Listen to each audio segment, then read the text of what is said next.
G'day ladies and gents, and welcome back to Heliborne with Mags.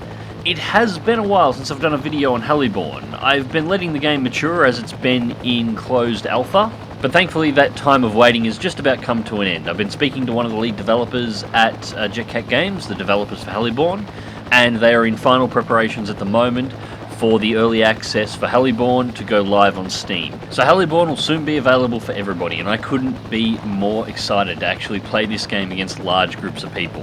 One of the biggest issues I've had in the past playing around with Heliborne is actually finding people to play with. Because I'm in the Australian time zone and the developer of Jetcat Games is based out of Lithuania, we're a little bit out of sync when it comes to time zones. In fact, most of the mass tests where players are pre-organised to come in large numbers happen around about 5 AM my time, so I often couldn't attend, which was really unfortunate. Anyways, today we're taking a look at the new map that's available in Heliborne. This is Vietnam, Operation Nguyen Hue, and this map comes with some really cool little mechanics. In my Heliborne video last time, I showed some of the basic maps that were under development at the time, and they simply had capture and control points. It was a King of the Hill style match. You tried to capture and control these points. Whoever could hold them for the longest period of time wins the match. The same idea works here, kind of, except it's got a bit of a variation on it. You'll notice all of the control points on the map on the bottom right hand corner of the screen are actually linked together via travel paths, and indirectly your base and the opposing forces base are linked together. This is because this is a tug-of-war style map. The idea is to control enough bases and draw a line through to the enemy team's base, eliminating it. So you'll see me touching down here, deploying soldiers as you would on the normal capture points on the previous maps that I've demonstrated.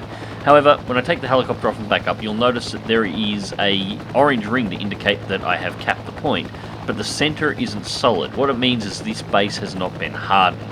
After capturing a base like this, the very first, and you would have seen them right at the start of the video, the very first base will deploy a convoy of armoured vehicles. These include tanks, AAA, as well as infantry support vehicles, and these will roll down the highway to the base you've just captured. Now these vehicles are able to defend themselves while they're in transit, however they're not overly dangerous.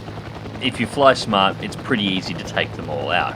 However, if they make it to the capture point they're being sent to, they will roll in and secure the position, deploying themselves and making the base incredibly hard to take out. In fact, I've done some playing around on this map, and with any single helicopter I have been unable to completely eliminate all of the defences in a base before getting my helicopter destroyed. It's going to be, a hardened base will take multiple players to eliminate the defences in order to be able to take it back from enemy forces.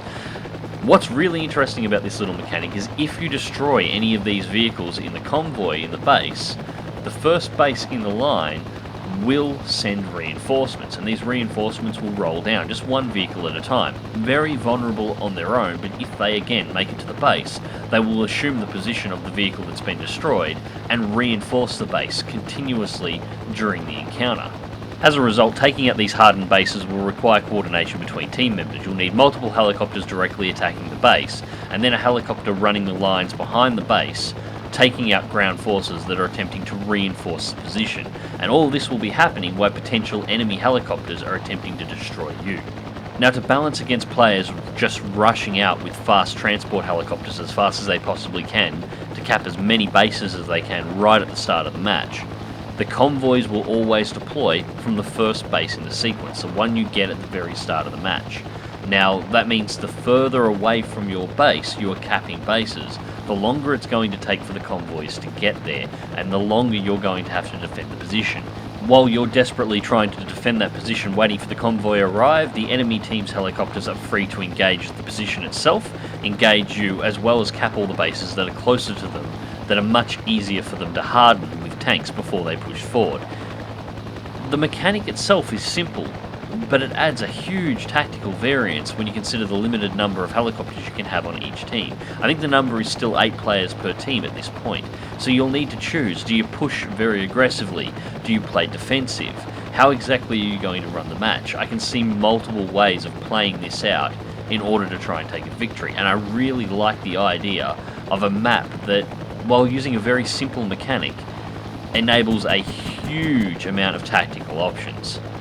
As for the rest of the map, once we get away from the bases and the paths in between them, as you can see, this is a very nice looking map. We've got little rice fields, the little villages around the outside of it, nice mountains. This is probably the best looking map in Heliborne at this time. A lot of effort has been put into getting this map right. The textures on the map appear to be slightly higher than they have been on the previous maps that were made available when I first got into the alpha. There's lots of little details too, like little telephone lines that snake their way through the terrain, occasionally crossing the roads and then going off into the trees between the different towns. Small jetties breaking off into the river, and you'll occasionally see little fishing boats that are out on the water.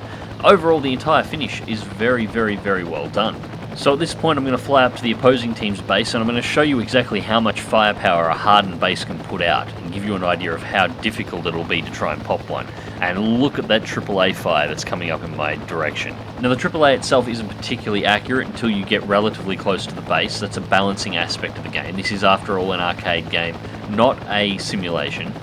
However, if you get close and you're not maneuvering well enough and not moving fast enough, a good direct burst from a hardened base will kill your helicopter almost instantly. Now I am going to try and engage the base directly here. You'll notice that I'm constantly trying to strafe the helicopter, and there we go, I've just gotten caught in the edge of the AAA at range.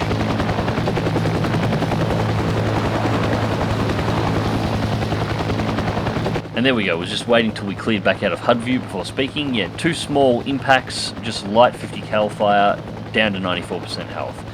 Getting directly caught in the middle of the AAA burst will kill the helicopter almost instantly. Now that HUD view there, you can bring up using C key. It allows you to accurately fire small groups of rockets.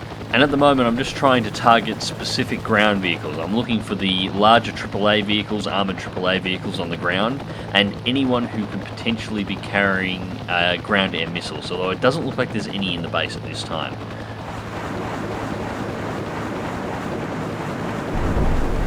There we go, got one of the AAA positions there. Back out. You've got to keep the helicopter constantly moving. If you do slow down at any time, you will get eliminated. But you begin to see the problem. I'm already down to 12 rockets, and I've only taken out 2 points in this base at the moment. Multiple helicopters will be required to take these bases down, which is going to extend the battles out. And there we go, I've got the third. I think that was the Ziz. Now, since I destroyed that one ground vehicle, there should be a reinforcement for that leaving the enemy base at the moment and travelling its way around to this first base. Even this base gets reinforcements from the base that your helicopters deploy from right at the start. There we go, we've just taken out another one, so there should be a second vehicle that's being deployed at the moment. Now these will take around about a minute in order to travel from the starting base where you take your helicopter off from through to the first base. So I'm now out of rockets, and that's actually a problem because I've got at least 2 to 3 more armoured vehicles down there. And why the miniguns are incredibly good at taking out the light targets and the light AAA, the manned positions, the armoured vehicles take very little damage from these guns, so you have to put more firepower on them for a sustained period of time. Doing that puts your helicopter at greater risk. And as I said, here's one of those reinforcements now. We've got an APC. Just trying to dip the guns down to see if I could strafe it before getting in, but I couldn't drop the nose fast enough. However, it had no problem putting a few rounds into me. Go evasive. And if we watch it on approach, it will just drive around into the base. Once it gets there, it will set itself up, deploy troops if any troops have been eliminated, and secure the position. And there we go. As I said, a single helicopter will have a lot of difficulty assaulting one of these bases, taking out of its defences and then securing it for your own team. So there won't be any ninja caps on this particular map. Taking out a base will require an orchestrated effort by the entire team. The other side of that, of course, is that if you've secured a base and it has been hardened and reinforced by a ground forces convoy, you don't need to stress about it so much. Unless the enemy puts together a combined force to take out that position, you are relatively free to leave it to defend itself, so you don't need to constantly hang around the cap points, desperately trying to defend them for the entire match. It allows you to free roam a little bit more, and as a result, I think it's going to allow you to change your helicopter selection a lot more often. So anyways, ladies and gents, that's just a quick look at Heliborne's new map. As I said at the start of the video, Heliborne is currently in closed alpha, however, it is looking to be released very, very, very soon into Steam Early Access. For those that are interested in keeping an eye on this title or possibly supporting it and helping with its development process, I will do another video on Heliborne when it is released into that early access period. So anyways, ladies and gents, thank you very much for watching. I hope you enjoyed the video. Click like if you do, subscribe if you want to see more. Fly smart, fly safe, and I'll catch you in the skies.